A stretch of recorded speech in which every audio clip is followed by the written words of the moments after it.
నరసింహారావు గారు మొత్తం ఇప్పటం వైపు రాష్ట్రం మొత్తం చూస్తే ఒక తెలుగు రాష్ట్రాలతో పాటు పక్క రాష్ట్రాలు కూడా ఇప్పటం వైపు చూస్తే ఈ రోజున చూస్తే కడిగిన ముత్యంలాగా అద్దాం లాంటి రోడ్లు వేశారు, బాగానే ఉంది. కానీ ఈ అభివృద్ధి దేనికి అంటే దేనికి సంకేతం అనాలి? బస్సు లేదు, మీకు బస్సు తిరిగే ఛాన్స్ లేదు, లేకపోతే ఒక ప్రైవేట్ ట్రావెల్స్ వచ్చే ఇది లేదు. ఇప్పటాన్ని ఇంత పట్టుబట్టి అభివృద్ధి చేయడానికి గల కారణాలు ఏంటంటే? ఇప్పటాన్ని పట్టుబట్టి అభివృద్ధి చెందారని మీరు అంటున్నారు.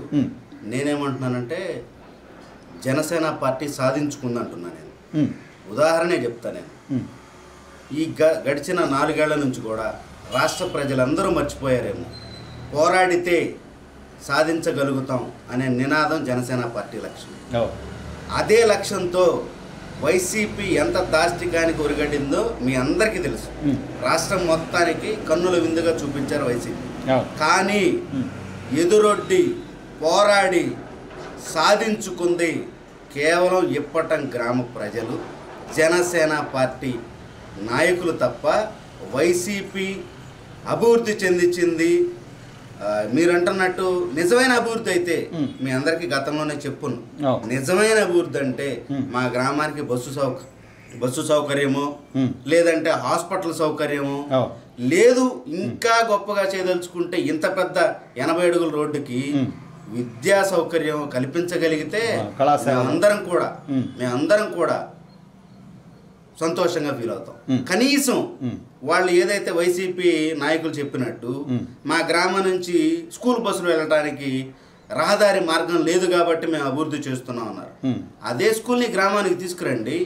రోడ్డు వేశారు కదా, రోడ్డు వేయకుండా స్కూల్ తీసుకొచ్చి ఇదిగో ఈ స్కూల్ని మేము ఈ గ్రామంలో ఏర్పాటు చేయబోతున్నాం కాబట్టి ఈ గ్రామానికి రోడ్డు సౌకర్యం కావాలి అని నిజంగా చేసి ఉంటే దీన్ని ఖచ్చితంగా అభివృద్ధి అని నేను కూడా ఒప్పుకునేవాడిని. కరెక్ట్, మీరు అన్నట్టుగా ఇంత చిన్న సింపుల్ లాజిక్లు ఎలా మిస్ అవుతారు? సో పోనీ ఒక అభివృద్ధి చేశారు, ఆ రోజున జరిగిన మీ జనసేన పార్టీ ఆవిర్భావ సభ దగ్గర నుంచి ఇదంతా మొత్తం మొదలైంది. సో అంటే ఆ ఇంపాక్ట్ ఎలా పడిందంటే, ఇళ్ళు ఉన్న మాకు వద్దు మహాప్రభు అన్నా కూడా ఇళ్ళు కొట్టేసి మరి ఇంత సుందరంగా రోడ్లు వేశారు, బాగానే ఉంది.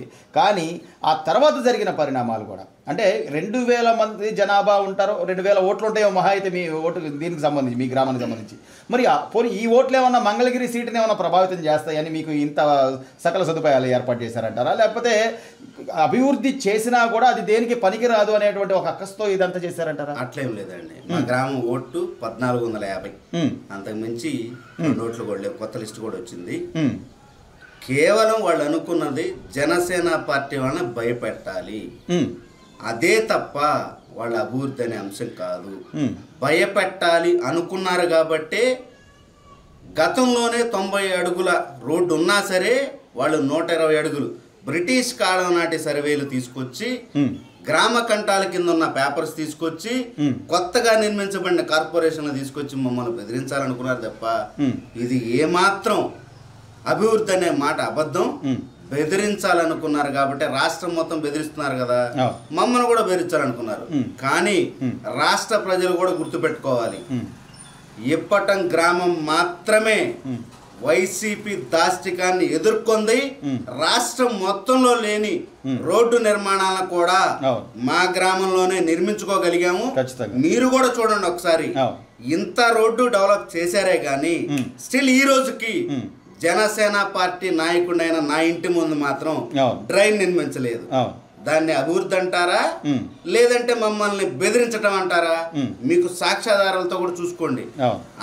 రోడ్డు మొత్తం కూడా డ్రైన్ నిర్మించారు, డివైడర్లు కట్టారు, మల్లెపూల తోరణాలు వేశారు, వీధి లైట్లు ఏర్పాటు చేశారు.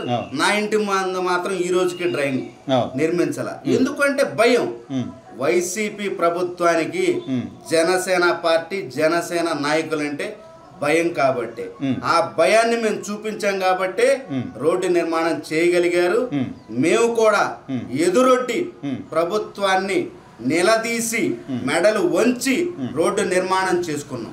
రైట్. మీరు అన్నట్టుగా ఒకవేళ నిజంగా జనసేన పార్టీకి అంత భయపడ్డారు వాళ్ళు, లేదా జనసేన పార్టీ మీద ఇంపాక్ట్ అంటే ఆ రోజున మనం చేసింది ఇది ఏదో జరుగుద్ది, లేకపోతే ఈ గ్రామంలో మనం అభివృద్ధి చేసి మన మార్పు చూపించుకుందాం అనుకునే పరిస్థితి ఉంటే మీ స్థానిక శాసనసభ్యుడు ఆర్కే గారు ఎందుకు రాజీనామా చేసినట్టు? పోనీ ఆయన సరే గతంలో ఏదో ఒక ఇంటర్వ్యూలో చెప్పారు, నేను ఇక్కడ నుంచి పోటీ చేయను, ఒక ఏదో వెనకబడిన సామాజిక వర్గాలకు సంబంధించిన వాళ్ళు పోటీ చేస్తారు అని, బాగానే ఉంది.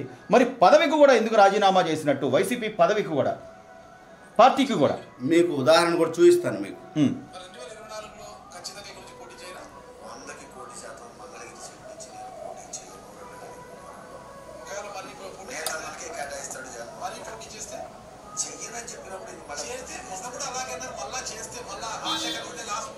ఈసారి లోకేష్ కాదు కదా, చంద్రబాబు నాయుడు మళ్ళా మంగళగిరిలో నిలబడ్డా కూడా నేతను నిలబెట్టి, ఎందుకంటే ఒక సామాన్యుడిని నిరుపేద దళితుడిని ఎంపీ చేసినటువంటి గొప్పతనం వైఎస్ఆర్ కాంగ్రెస్ పార్టీ సామాన్య నేతను నిలబెట్టి నేను కష్టపడి ఈ మంగళగిరి నుంచి చంద్రబాబు నాయుడు తెలుగుదేశం పార్టీ 2024లో నిలబడ్డా కూడా చంద్రబాబు నాయుడు ఓడించి తీరుతుంది. మరి ఇంత గొప్పగా ఎంత మానవతావాదిలాగా చెప్పారు ఆయన, నేను వెనకుండి అన్నారు. ఈ రోజున పార్టీలోనే ఆయన లేరు, పార్టీకి కూడా రాజీనామా చేశారు. ఆయన్ని ఈ నియోజకవర్గంలో నేను నా నోటితో అనకూడదు, ఏదో కమల్ హాసన్ అని అంటారని నాకు వినికిడి. కరకట్ట కమల్ హాసన్ అని అని అంటారని వినికిడి. నేను అనకూడదు, ఎందుకంటే నేను మా ఎమ్మెల్యేని మాత్రం ఈ రోజుకి గౌరవిస్తున్నా. ఎందుకు గౌరవిస్తున్నానంటే మాట మీద నిలబడ్డాడు. ఖచ్చితంగా 2024లో నేను పోటీ చెయ్యను అన్న మాట మీద నిలబడ్డాడు కాబట్టి నేను గౌరవిస్తాను. కానీ ఇంకో బాధాకరమైన విషయం అంటే, ఎందుకు ఏ నాటకం లేకుండా వైఎస్ఆర్ కాంగ్రెస్ పార్టీకి రాజీనామా ఇస్తున్నాను అంటే, ఒక నేతన్నకి ఇన్ఛార్జిగా బాధ్యతలు ఇస్తున్నారన్న మాటే రామకృష్ణారెడ్డి గారికి గుచ్చుకుంటే, రాష్ట్ర రాజధాని కోసం వేల ఎకరాలు వాళ్ళ కష్టార్జితాన్ని దారాదత్తంగా ప్రభుత్వానికి ఇచ్చిన రైతులు ఎంత బాధపడుతున్నారు.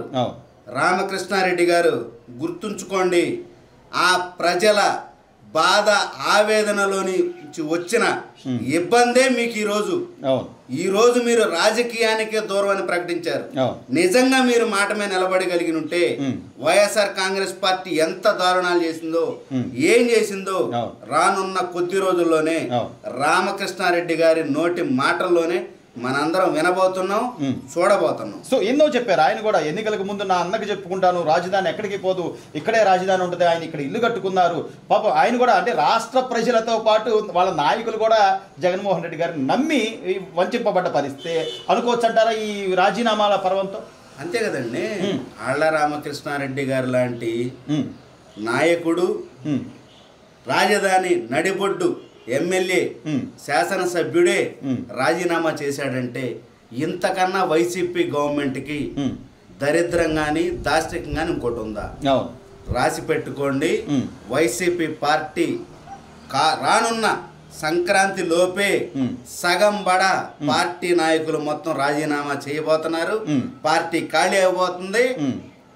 చర్లపల్లి జైలుకి రానున్న రోజులు అతి కొద్ది రోజుల్లోనే జగన్మోహన్ రెడ్డి గారు వెళ్ళబోతున్నారు. చివరిగా నరసింహారావు గారు, ఏదైతే 5 కోట్ల మంది ప్రజల, ఆంధ్రప్రదేశ్ రాష్ట్ర ప్రజల బాగు కోసం, వాళ్ళ అభివృద్ధి కోసం, వాళ్ళకు బాగుపడటం కోసమే మేము ఈ పొత్తు పెట్టుకున్నామని మీ నాయకుడు చాలా స్పష్టంగా చెప్పిన నేపథ్యం అయినా కూడా అప్పటి నుంచి కూడా టార్గెట్ చేస్తూనే ఉన్నారు. ఇప్పటికీ ఇప్పుడు మన పరిశ్రమల శాఖ మంత్రిగా ఉన్న వ్యక్తి అయితే అసలు ఎక్కడి నుంచి పోటీ చేస్తాడు? ఆయన ఐటీ శాఖ మంత్రి గారు ఎక్కడి నుంచి పోటీ చేస్తారు? ఆయనకు అసలు ఒక స్థలం ఉందా, లేకపోతే ఒక నియోజకవర్గం ఉందా అని కూడా ఆయన హేళన చేసి మాట్లాడుతున్నారు తప్ప, నేను ఇది చేశాను, లేకపోతే నేను ఒక మంత్రిగా ఉండి నేను ఇది సాధించానని చెప్పుకోవడానికి లేకపోగా ఇంకా ప్రతిపక్షాలని టార్గెట్ చేయడం అంటే దీన్ని ఏమనుకోవాలి? మీరు ఇంకా ఐటీ శాఖ మంత్రి, విద్యాశాఖ మంత్రి, ఆర్థిక శాఖ మంత్రి వీళ్ళందరి గురించి మీరు చర్చిస్తున్నారు. మేము వాళ్ళ రాజీనామాలు ఎప్పుడు వస్తాయా అని ఎదురు చూస్తున్నాం. రానున్న రోజుల్లో మొట్టమొదటగా రాజీనామా చేసేది వాళ్లే. మీరు ఇంకా ఐటీ శాఖ మంత్రి గురించి మనం మాట్లాడుకోవడం అనవసరం. మా నాయకుడు ఒక్కటే చెప్పాడు, రాజకీయం అధికారం కోసం మాత్రమే చేసేది కాదు, రాష్ట్ర భవిష్యత్తు కోసం నిలబడుతూ రాష్ట్ర భవిష్యత్తు కోసమే నిలబడే విధంగా రాజకీయం చేయాలనే ఆలోచనే జనసేన పార్టీ లక్ష్యం, Right. జనసేన నాయకుడి లక్ష్యం. రైట్.